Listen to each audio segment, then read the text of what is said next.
ایک رات مصر کے بادشاہ فرعون نے ایک خواب دیکھا۔ اس نے دیکھا کہ ملک شام کی طرف سے ایک آگ آئی جس نے تمام قبطیوں کو جلا ڈالا، جبکہ تمام بنی اسرائیل اس آگ سے محفوظ رہے۔ دہشت کے عالم میں بیدار ہونے کے بعد فرعون نے تمام کاہنوں اور نجومیوں کو اپنے دربار میں جمع کیا اور ان سب کے سامنے اپنا خواب بیان کیا، جس پر نجومیوں نے اس سے کہا کہ بنی اسرائیل میں ایک ایسا بچہ پیدا ہوگا جو فرعون کی سلطنت کو تباہ کر دے گا۔ وہ بچہ کون تھا اور اس نے مصر کے فرعون کی بادشاہت کا خاتمہ کر کے کیسے مصر کی تاریخ کو بدل ڈالا؟ پیارے دوستو، اس ویڈیو میں ہم فرعون کے اس خواب اور اس پر اسرار بچے کی حقیقت کو جانیں گے۔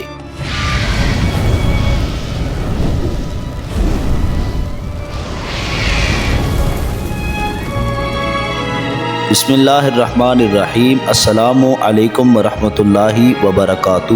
پیارے دوستو، فرعون خدائی کا دعوے دار اور بڑا ظالم و جابر بادشاہ تھا۔ اس نے بنی اسرائیل کے لوگوں کو اپنا غلام بنا رکھا تھا، جو کہ وہاں پر حضرت یوسف علیہ السلام کے زمانے سے رہا کرتے تھے۔ حضرت یوسف علیہ السلام نے اپنے والد حضرت یعقوب علیہ السلام اور اپنے بھائیوں کے لیے زمین کا ایک حصہ اس وقت کے فرعون بادشاہ ریان بن ولید سے حاصل کیا تھا۔ حضرت یعقوب علیہ السلام کی یہی نسل بنی اسرائیل کہلائی، جو مصر میں بہت زیادہ پھلی پھولی۔ پیارے دوستو، یہ لوگ حضرت یعقوب علیہ السلام کے دین کو مانا کرتے تھے، اس لیے یہ اللہ تبارک و تعالیٰ کے نزدیک اس وقت کی سب سے زیادہ پسندیدہ قوم تھی۔ اس قوم نے فرعون کے سامنے سجدہ کرنے اور اسے اپنا خدا ماننے سے انکار کر دیا تھا، جس کی وجہ سے اس وقت کا بادشاہ اور اس کے حواری اس قوم پر بہت زیادہ ظلم کیا کرتے تھے اور ان سب سے گھٹیا کام کروایا کرتے تھے۔ پیارے دوستو، فرعون نے جب اپنا خواب نجومیوں کو بتایا تو انہوں نے اس خواب کی تعبیر یہ کی کہ بنی اسرائیل میں ایک ایسا بچہ پیدا ہوگا جو اہل مصر کی ہلاکت کا سبب بنے گا۔ پیارے دوستو، یہ بات بنی اسرائیل میں بھی بہت زیادہ مشہور تھی، لہٰذا جب فرعون نے اپنے خواب کی تعبیر کا سنا تو اس نے اس پر یہ حکم دیا کہ بنی اسرائیل میں پیدا ہونے والے تمام لڑکوں کو قتل کر دیا جائے۔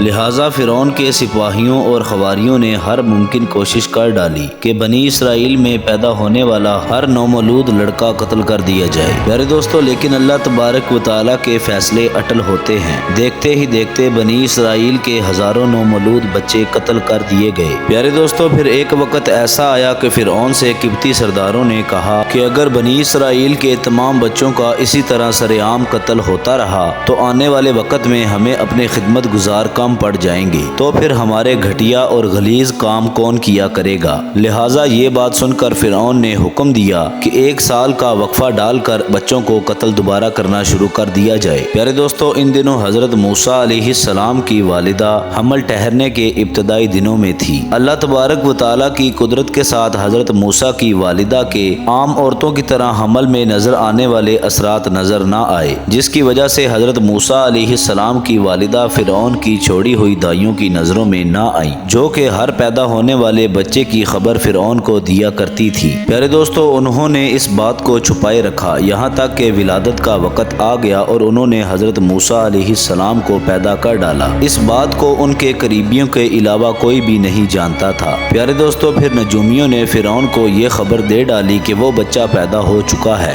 جس کو سن کر فرعون طیش میں آ گیا اور اس نے اپنے خواریوں کو حکم دے ڈالا کہ اس بچے کو ابھی ڈھونڈ کر میرے پاس لایا جائے۔ پیارے دوستو، فرعون کے سپاہیوں اور خواریوں نے گھر گھر جا کر تلاشی لینا شروع کر دی۔ پیارے دوستو، حضرت موسیٰ علیہ السلام کے بھائی حضرت ہارون سال امان میں پیدا ہوئے، جبکہ حضرت موسیٰ علیہ السلام سال قتل میں پیدا ہوئے۔ حضرت موسیٰ علیہ السلام کے والدین بہت زیادہ پریشان تھے۔ انہوں نے 3 مہینے تک حضرت موسیٰ علیہ السلام کو چھپائے رکھا، لیکن حضرت موسیٰ علیہ السلام کو شاہی بادشاہوں کے وزیروں کی نظروں سے بچانا اتنا آسان نہیں تھا۔ وہ ان کو چھپانے کی ہر ممکن کوشش کرتے رہے، یہاں تک کہ اللہ تبارک و تعالیٰ کا پیغام حضرت موسیٰ کی والدہ تک آ پہنچا۔ اللہ تبارک و تعالیٰ نے ان کو پیغام دل میں پہنچایا تھا، یعنی القا کیا تھا، یعنی حضرت موسیٰ علیہ السلام کی والدہ کے دل میں یہ خیال آیا کہ تابوت کی طرح ایک صندوق کو تیار کیا جائے اور حضرت موسیٰ علیہ السلام کو اس صندوق میں رکھ کر دریائے نیل میں بہا دیا جائے۔ لہٰذا اللہ تبارک و تعالیٰ کے حکم کے ساتھ حضرت موسیٰ علیہ السلام کی ماں نے آپ کو صندوق میں رکھ کر دریا میں بہا دیا۔ پیارے دوستو، حضرت موسیٰ علیہ السلام کی بہن دریا کے کنارے پر چل رہی تھی اور صندوق کی نگرانی کر رہی تھی اور دیکھ رہی تھی کہ صندوق بہتا ہوا کہاں پر جاتا ہے۔ پیارے دوستو، پھر دیکھتے ہی دیکھتے صندوق سیدھا فرعون کے محل کے سامنے سے جا گزرا۔ وہاں پر فرعون کی بیوی ملکہ اور ان کی خادمائیں لطف اندوز ہو رہی تھی اور یکدم ملکہ کی نظر اس صندوق پر جا پڑی۔ ملکہ نے خادماؤں کو حکم دیا کہ اس صندوق کو میرے پاس لایا جائے، لہٰذا صندوق کو لایا گیا۔ جب اسے کھولا تو اس میں ایک حسین و جمیل بچہ موجود تھا۔ پیارے دوستو، ملکہ نے جب اس بچے کو دیکھا تو وہ بہت خوش ہوئی اور اچانک اس کی ممتا جاگ اٹھی اور اس نے یہ خیال سوچا کہ کیوں نہ اس بچے کو پال کر اپنا بیٹا بنا لیا جائے۔ پیارے دوستو، دربار میں کسی نے یہ خدشہ کر ڈالا کہ یہ وہی بچہ ہے جو فرعون کی بادشاہت کو ختم کرے گا، لہٰذا فرعون بھی تجسس میں آ گیا اور یہ سوچنے پر مجبور ہو گیا کہ کہیں یہ وہی بچہ تو نہیں جس کے بارے میں نجومیوں نے تعبیر کی تھی۔ پیارے دوستو، اس پر فرعون کی بیوی نے فرعون سے کہا کہ یہ بھی تو ہو سکتا ہے کہ یہ بچہ ہماری آنکھوں کی ٹھنڈک بنے، جس پر فرعون نے کہا کہ یہ بچہ صرف تمہاری آنکھوں کی ٹھنڈک ہو سکتا ہے، میری آنکھوں کی ٹھنڈک نہیں، اور میں یہ ہرگز نہیں چاہتا کہ بنی اسرائیل کا کوئی بھی بچہ میری پرورش میں پلے۔ پیارے دوستو، حضرت ابن عباس فرماتے ہیں کہ فرعون اگر یہ بات کہہ ڈالتا کہ یہ بچہ میری بھی آنکھوں کی ٹھنڈک ہے تو اللہ تبارک و تعالیٰ اسے ہدایت عطا کر دیتا، لیکن اس نے یہ کہا تھا کہ یہ صرف تیری آنکھوں کی ٹھنڈک ہے، میری نہیں۔ پیارے دوستو، پھر ملکہ نے اس بچے کا نام موسیٰ رکھا، جس کا معنی پانی سے نکالے جانے والا ہے۔ پیارے دوستو، جب بچے کو محل میں لے جایا گیا تو اس نے دودھ پینے کے لیے رونا شروع کر دیا۔ بچے کو دودھ پلانے والی عورتیں دربار میں بلائی گئی، لیکن اس بچے نے کسی بھی عورت کا دودھ نہ پیا۔ جو بھی عورت اس بچے کو دودھ پلانے کی کوشش کرتی وہ ناکام ہو جاتی۔ پیارے دوستو، ادھر حضرت موسیٰ علیہ السلام کی بہن یہ منظر دیکھ رہی تھی۔ حضرت موسیٰ علیہ السلام کی بہن نے ملکہ سے کہا کہ میں تمہیں ایسا گھر نہ بتاؤں جو اس بچے کی پرورش کرے اور اس کا دھیان رکھے، کیونکہ وہ ایک غریب گھرانہ ہے۔ جب انہیں معلوم ہوگا کہ یہ بچہ فرعون کے گھر سے آیا ہے تو انہیں انعام و اکرام ملنے کی امید رہے گی۔ اس گھر میں ایک نیک سیرت خاتون ہے جو اس بچے کو دودھ پلانا ضرور پسند کرے گی، جس پر ملکہ نے کہا کہ چلو ٹھیک ہے۔ حضرت موسیٰ علیہ السلام کی بہن آپ کو دودھ پلانے کے لیے ان کی والدہ کے پاس لے آئی۔ حضرت موسیٰ علیہ السلام نے اپنی والدہ کا دودھ پیا۔ پیارے دوستو، اب چونکہ اس بچے نے کسی بھی عورت کا دودھ نہ پیا تھا سوائے حضرت موسیٰ علیہ السلام کی والدہ کے، تو لہٰذا فرعون کے درباری خود اس بچے کو لے کر حضرت موسیٰ کی والدہ کے پاس آتے۔ اس طرح حضرت موسیٰ علیہ السلام کی والدہ کا بہت زیادہ ادب و احترام ہونے لگا۔ پیارے دوستو، اس طرح حضرت موسیٰ علیہ السلام فرعون کے گھر میں پرورش پا کر جوان اور توانا ہو گئے۔